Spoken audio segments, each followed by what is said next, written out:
The second reason that I'm opposed to nuclear is the obvious reason that there could be an accident. And I don't like to exaggerate about that. I think it's important that people who oppose nuclear don't get into scare tactics, because you don't really need to. You just need to state the facts, in my opinion.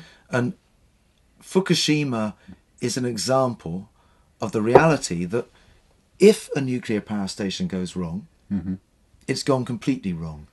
Even if you manage to safely contain that. And in this case, they definitely haven't done that. But even if you take the argument that loads of people haven't died of radiation sickness, which is obviously yet, but even if you take that argument, the only reason that's true is because they have committed tens, rising to hundreds of billions from the Japanese economy, and they are committed now for decades to come to dealing with that. So the effect on their society is huge.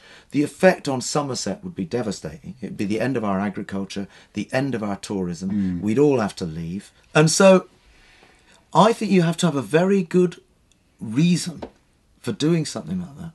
And I think it's important to understand that a lot of the people who've been persuaded that they should at least not oppose it actively, which has happened. No, it's happened to a lot of environmental activists, that they find it difficult to oppose it because they think, well, it's something that is going to help us to get through our weaning off fossil fuels.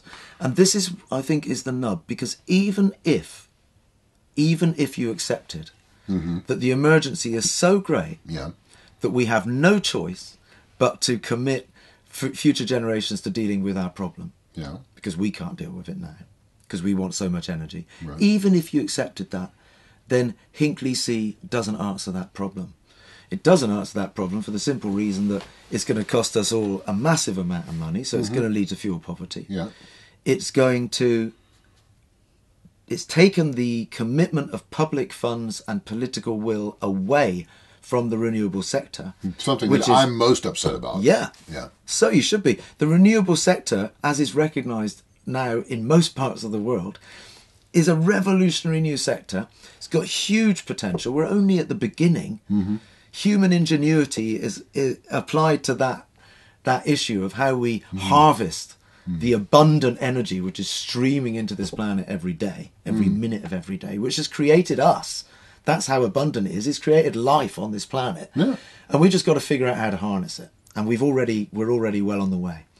Well, we've already got the resources will not, but the resources will not be going into that from public support.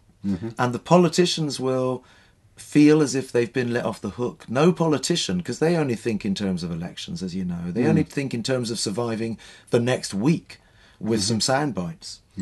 And because that's the stupid way our system works. So they feel they've been let off the hook.